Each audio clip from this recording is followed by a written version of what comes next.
My father-in-law was so convinced I had cheated that he secretly took my baby's DNA for a paternity test. But when I found the results hidden in his house, my husband and I decided to cut him off. My husband Jake and I have been together for about 6 years now, married for 3. His dad Robert has never really liked me much. I think part of it is because I'm not the kind of woman he imagined for his son. Jake comes from a pretty traditional family where the women are all very quiet and submissive. His mum barely speaks up about anything and just goes along with whatever Robert says. His sister is the same way with her husband. Then there's my work. I'm pretty outgoing. I have opinions about things, and I don't just nod along. When someone says something I disagree with, Robert has made comments over the years about how I'm too independent or too focused on my career. When Jake and I got engaged, Robert actually asked Jake privately if he was sure about marrying someone who might not want to be a proper wife and mother. Jake told me about it later, and we both thought it was ridiculous, but in hindsight, it should have been a bigger warning sign. The thing is, Robert isn't openly hostile or anything. He's more passive-aggressive. He makes little comments that sound almost innocent but have a sharp edge to them. Like when I got promoted at work last year, he said something about how it was nice that some women could have it all these days. But he hoped I wouldn't get too caught up in my career to remember what really mattered. When I'd cook dinner for family gatherings, he'd always find something to criticize. The seasoning was off. Or I didn't make enough side dishes. Or why didn't I prepare his favorite meal instead? Jake always defended me, which I appreciated, but he also had this way of trying to smooth things over rather than directly confronting his dad. He would make excuses, saying his dad was just old-fashioned or didn't mean anything by his comments. I get that it's hard to deal with family drama, but sometimes I felt like Jake cared more about keeping the peace than fully backing me up. Things got worse. When we started trying to have kids, we tried for about a year and a half before I finally got pregnant with our daughter, Emma. During that time, Robert made several remarks about how maybe if I wasn't so stressed about work, I'd have an easier time getting pregnant. He also suggested I should quit my job and focus on being a wife because that's what worked for his generation. I mostly ignored him, but it was frustrating. Then, when I did get pregnant, Robert's attitude shifted in a strange way. He became almost obsessively interested in the pregnancy, asking really personal questions about my doctor appointments, when exactly I conceived, and whether I was taking proper care of myself. At first, I thought maybe he was just excited about becoming a grandfather, but something about it felt off. He would make pointed comments about how the baby better look like Jake when it was born, or how genetics was such a funny thing. The comments grew more frequent as my pregnancy went on. He'd say things like, "Genetics don't lie," or how he was looking forward to seeing which family traits the baby inherited. Sometimes he'd look at me with this suspicious expression that made me really uncomfortable. Jake noticed it, too, but kept saying his dad was just excited, and maybe a little nervous about being a grandpa for the first time. I should mention that during my pregnancy, I had to travel for work a few times. Nothing major, just overnight trips to nearby cities for client meetings. Robert always seemed very interested in these trips. He'd ask exactly where I was going, who I was meeting with, and where I was staying. Again, Jake said his dad was probably just worried about me traveling while pregnant. But it felt like more than that. Emma was born 8 months ago, and she's absolutely perfect. She has Jake's dark hair and his nose, but got my lighter eye color and maybe my face shape. To me, she looks like a perfect mix of both of us, which is exactly what you'd expect. But from the moment Emma was born, Robert was strange about her appearance. He kept making comments about how babies change so much in their first year, or how you really can't tell who they look like when they're so young.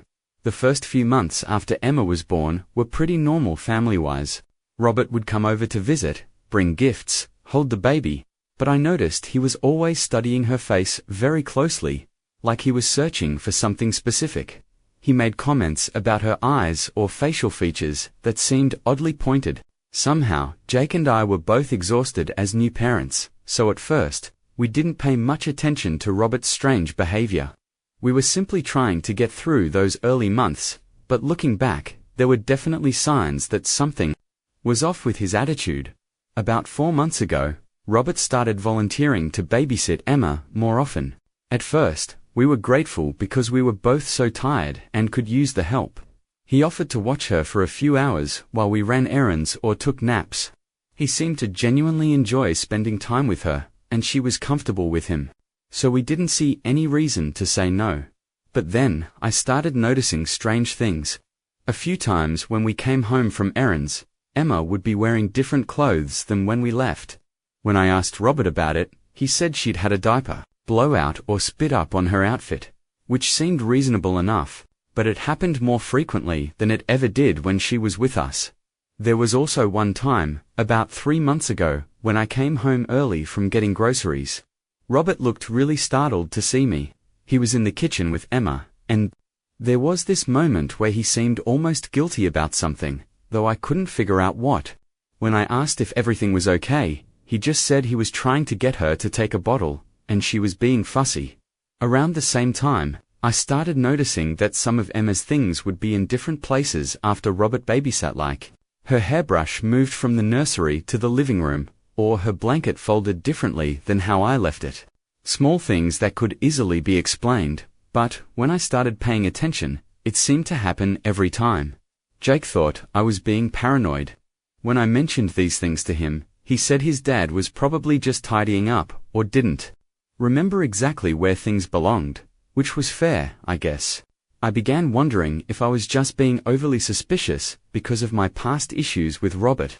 But then there were the questions. Robert started asking really specific things about Emma's development and health. Not the usual grandparent stuff, but weird, detailed questions about her medical records, whether she'd had any blood tests, what her pediatrician said about her growth patterns. When I asked why he wanted to know, he'd say he was just curious or that he wanted to make sure she was healthy. What really started bothering me was how he sometimes made comments about Emma's paternity in a way that felt like a joke, but wasn't really funny. He'd say things like, "She's definitely a mystery baby," or, "I wonder who she really takes after." Once he even mentioned how modern technology could answer so many questions about babies these days. When Jake asked what he meant, Robert just laughed it off and said he was thinking out loud. I tried talking to Jake about how his dad's behavior was making me uncomfortable, but Jake kept defending him. He said Robert was just adjusting to being a grandfather and maybe didn't know how to express his excitement properly. Jake also pointed out that Robert had never had much experience with babies since Jake and his sister were grown when Robert's friends started having grandchildren. Looking back, I should have trusted my instincts more, but I was a new mum, tired, and part of me wondered if I was being oversensitive because of the history between me and Robert. I didn't want to cause problems in Jake's family over what might just be misunderstandings. The incident that finally pushed me over the edge happened 2 weeks ago. Jake was out of town for work, and I was home alone with Emma. I'd been feeling really overwhelmed and exhausted, so when Robert offered to watch Emma for the afternoon so I could rest, I said yes. I was planning to take a nap and maybe do some cleaning while she was with him. Robert came over around noon, and I handed Emma off to him. She'd just had lunch and was in a good mood. I told him I'd probably be upstairs resting and to call if he needed anything. He said they'd be fine and that I should get some sleep. I went upstairs and ended up falling into a deep sleep, which I really needed. When I woke up, it was almost 5 p.m., so I'd been asleep for about 4 hours. I felt guilty for sleeping so long, but also really refreshed. I came downstairs expecting to find Robert and Emma in the living room, but the house was completely quiet. I called out for Robert and heard him respond from the kitchen. When I walked in there, he was sitting at the table with Emma on his lap, and she was being unusually fussy. She kept reaching for me and making upset noises, which wasn't like her behavior with Robert before.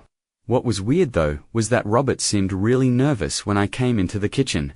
He started talking really quickly about how Emma had been great all afternoon but just got a little cranky in the last few minutes. Probably she needed her mum. So he handed her over to me immediately and started gathering his things like he was in a rush to leave. That's when I noticed Emma's hair looked different. It's hard to explain, but it seemed like it had been brushed or combed in a way I never style it. I usually just leave her hair natural because she's a baby and it doesn't really matter, but it looked like someone had tried to part it or smooth it down. When I mentioned it to Robert, he said he'd been playing with her hair while she sat on his lap. But here's what really bothered me: Emma's outfit was different again. And this time I was sure because I had specifically chosen what she wore that morning. It was a little yellow dress my mum had bought her, and I remembered putting it on because it was one of my favorites. But when Robert handed her back, she was wearing a plain white onesie I'd never seen before. When I asked Robert about the outfit change, he got defensive and said Emma had spit up on her dress, so he changed her into something clean he found in her dresser. But Emma hardly ever spits up anymore, and when she does, it's usually not enough to need a full outfit change. Plus, I knew every piece of clothing in her dresser, and I didn't recognize the white onesie at all. I asked Robert where the yellow dress was, so I could wash it, and he said he'd already put it in the laundry hamper upstairs. But when I checked later, it wasn't there. I looked everywhere for that dress, and never found it. It was like it had just vanished. The whole interaction left me feeling really uneasy. Robert left pretty quickly after I came downstairs, which was unusual because he usually likes to stay and chat a while after babysitting. Emma was also more clingy than usual for the rest of the day. Like something had upset her while I was asleep. I tried convincing myself I was overreacting, but I couldn't shake the feeling that something had happened while I was asleep. That night, when Jake called from his business trip, I told him about the strange afternoon with his dad. I tried to explain why I felt uncomfortable, but Jake said I was probably just being paranoid because I was tired and stressed from being alone with Emma. He suggested maybe his dad was just trying to help by cleaning Emma up, and I was reading too much into it, but I couldn't let it go. Something about that afternoon felt wrong, and I decided I needed to figure out what was going on. I started watching Robert's behavior more closely and looking for patterns in the things that had been bothering me. That's when I realized all the times Emma's clothes had been changed while Robert babysat, all his questions about her medical records, and his strange comments about her appearance might actually be connected. I started wondering if Robert was suspicious about Emma's paternity and had been searching for ways to prove something. The thought made me feel sick. I couldn't believe my father-in-law might actually think I had cheated on his son.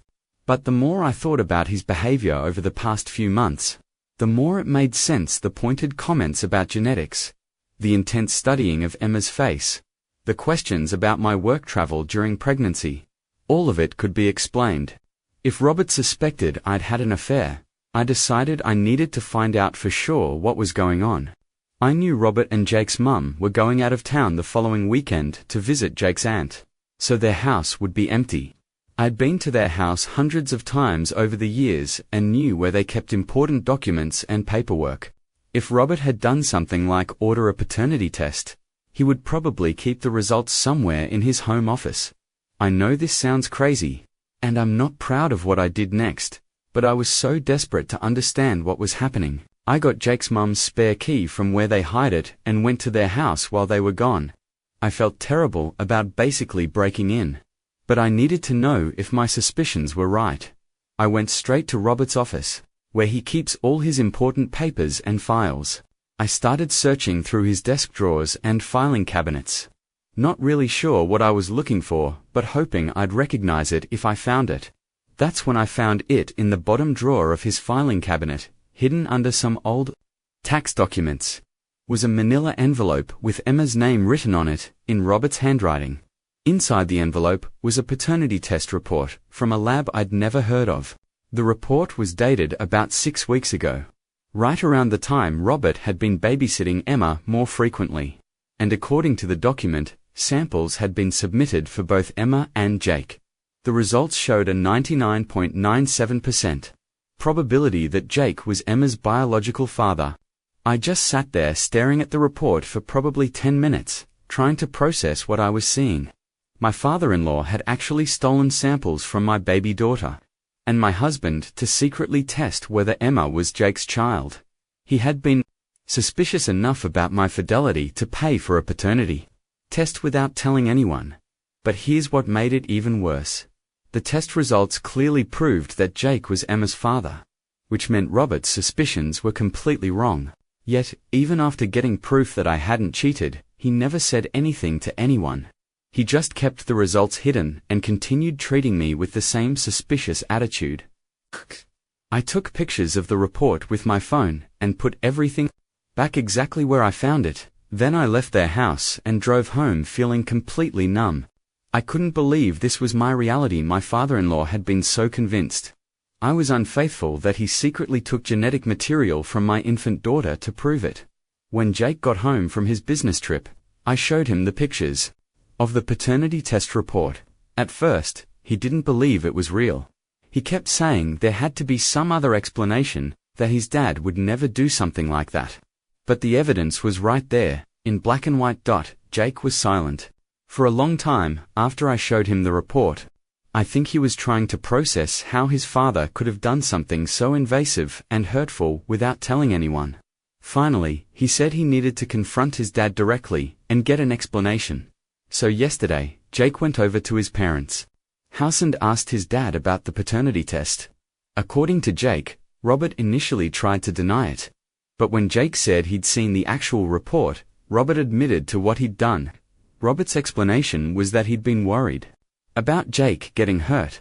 He said he'd noticed things about my behavior during pregnancy that made him suspicious and wanted to protect his son from possibly raising another man's child. He claimed he was planning to tell Jake about the test results eventually, but wanted to be sure how to handle the situation first. Jake asked his dad what specific things about my behavior had made him suspicious. And Robert brought up my work travel during pregnancy, saying it seemed secretive about some of my activities. He also said Emma didn't look enough like Jake when she was born, which increased his concerns. When Jake pointed out that the test results proved Robert's suspicions were wrong, Robert said he was relieved to learn Emma was definitely Jake's daughter. But he didn't apologize for what he'd done or acknowledge how inappropriate it was. Jake came home from that conversation really upset. He said he'd never seen his dad act so paranoid and invasive before. He was also hurt that his father had suspected me of cheating without talking to him about his concerns. First, we talked for hours about what to do next. Jake was torn between being angry at his dad and wanting to try to work things out with family. I was just furious.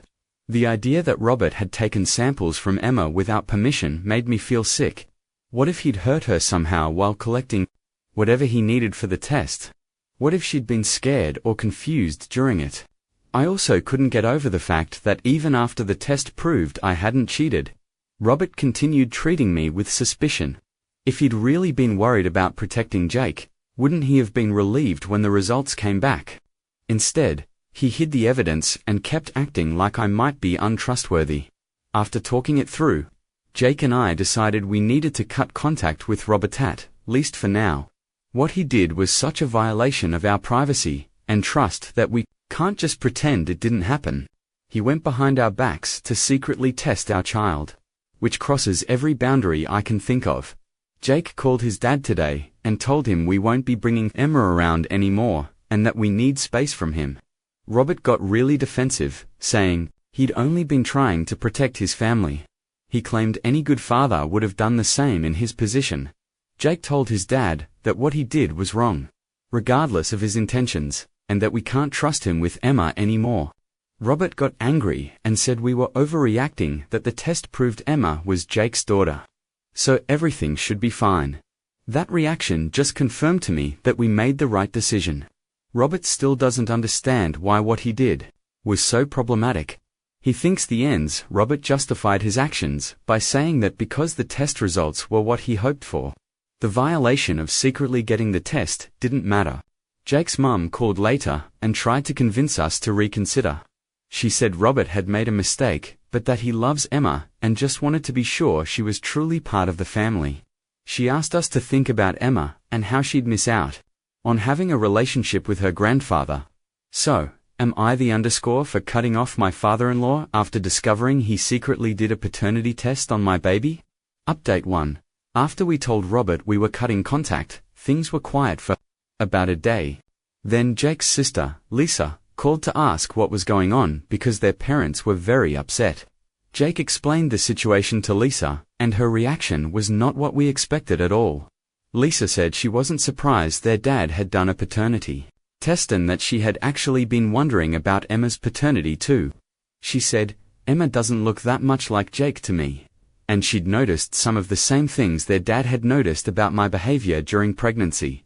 Was completely shocked. I asked Lisa what she meant about my behavior, and she mentioned the same things Robert had: the work travel, being on my phone more during family gatherings, seeming distracted sometimes.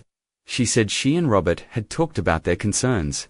A few months ago, Jake was really hurt that his sister had been suspicious too, but hadn't said anything to him. Lisa said she didn't want to cause problems in his marriage over what might just be paranoia, but she understood why their dad wanted to know for sure. The conversation with Lisa made me realize Robert's suspicions weren't coming from nowhere. Apparently, multiple people in Jake's family had noticed things that made them question Emma's paternity. That made me feel even worse, as if Jake's whole family had been watching me and judging my behavior without my knowledge. Lisa did say she was glad the test showed Emma was definitely Jake's daughter and hoped we could all move past this, now that everyone knew for sure. But she also thought we were being too harsh on Robert for trying to protect Jake. After that conversation, Jake started questioning whether we were overreacting. He pointed out that if multiple people in his family had concerns, maybe Robert's actions were more understandable. He said maybe his dad just handled his worries the wrong way, but had good intentions. I got really frustrated with Jake for starting to defend his dad's actions. I reminded him that no matter Robert's intentions, what he did was still a major violation. Jake said, "Maybe we should consider that Robert was just being a protective father, and that the test results proved there was nothing to worry about anyway." He suggested maybe we could work on rebuilding trust with his dad instead of cutting him off completely. I felt like Jake was minimizing what his father had done, which upset me deeply. I asked him how he'd feel if someone secretly took genetic samples from Emma for any other reason. He admitted that would bother him, but said this situation was different because it was family and Robert had been genuinely concerned. We ended up having a pretty big fight about it. Jake accused me of being unforgiving and holding grudges. Accused him of caring more about his family's feelings than protecting our daughter. It was not a good conversation. The next day, Jake's mum called me directly to try to smooth things over. She said Robert felt terrible about the whole situation and had learned his lesson. She asked if we could at least try family counseling or mediation to work through the issues. Jake's mum also mentioned that Robert had been seeing signs that made him worry, and that he'd only been trying to do right by Jake. She said Robert never meant to hurt anyone and was devastated that we were keeping Emma away from him. I told Jake's mum I appreciated her trying to help, but needed time to process everything. I said I wasn't ready to consider counseling or mediation yet, because I was still too upset about the violation of trust. But Jake's mum kept pushing. She said Emma needed her grandfather in her life, and that this whole situation was hurting the entire family. She asked me to think about what was best for Emma, not just what made me feel better about being wronged. That conversation really got to me, because it made me question whether I was being selfish. I started wondering if maybe everyone was right that I was overreacting. The test did prove Robert's suspicions were wrong, and he is Emma's grandfather. Maybe I should try to move past what happened for the sake of family harmony. I'm really confused about what to do now. Jake is starting to lean toward wanting to reconcile with his dad, especially after his sister's reaction made it seem like Robert's suspicions were more reasonable than I'd thought. Am I being too stubborn about this? Should I consider counseling or mediation, like Jake's mum suggested? I don't want to be the person who breaks up Jake's family over this. But I also don't know how to get past what Robert did. Update 2.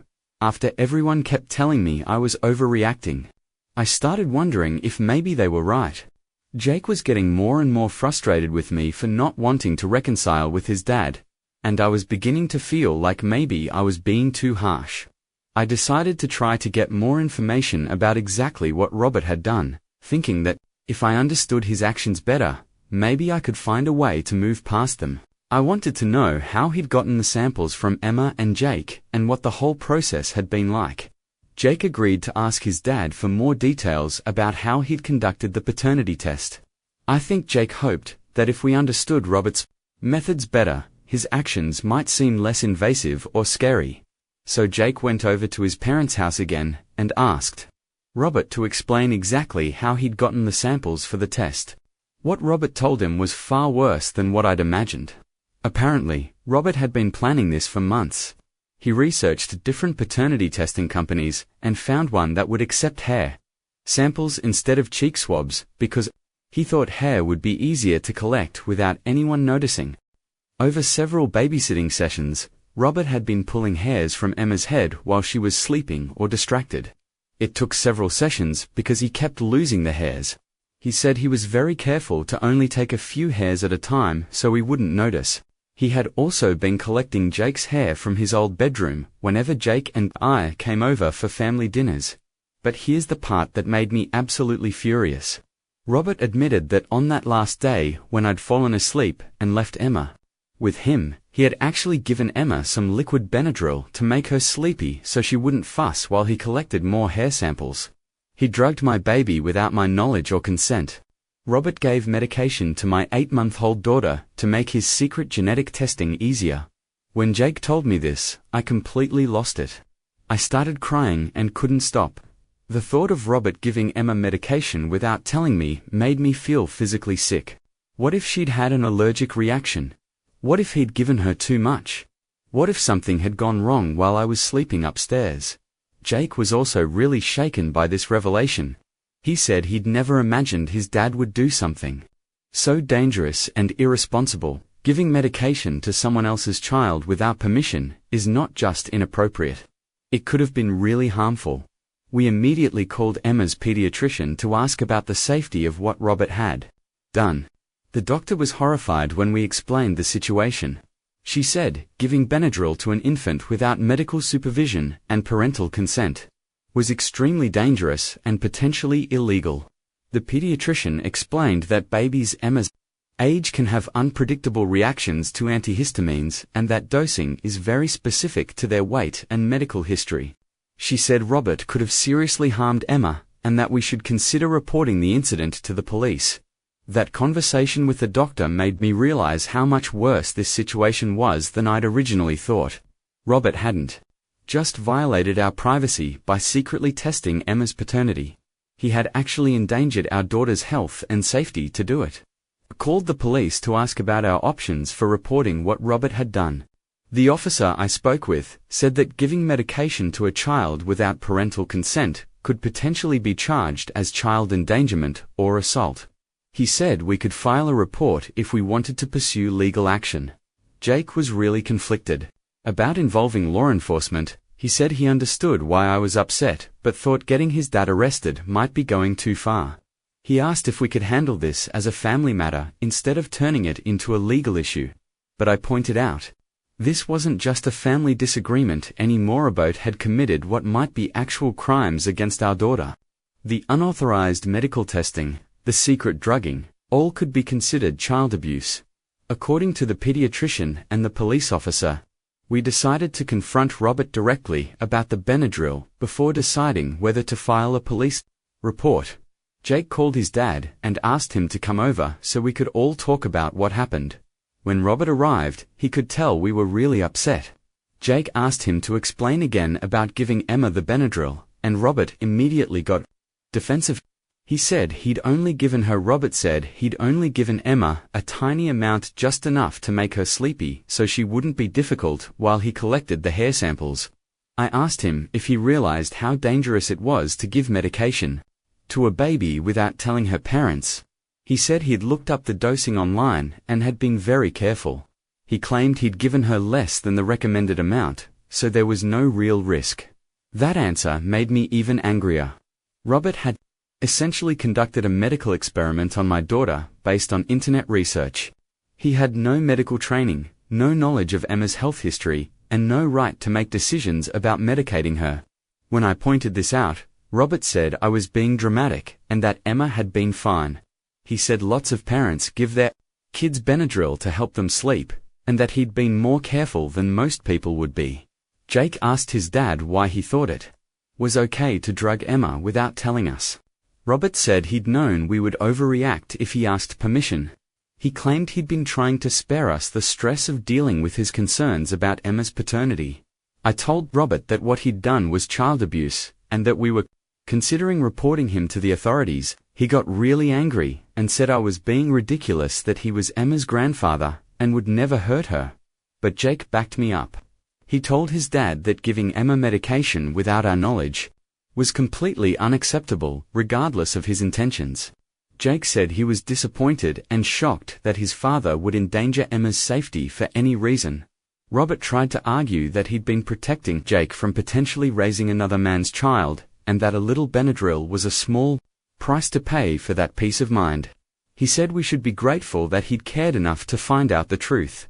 The conversation ended with Robert storming out of our house, saying we were both being ungrateful and dramatic.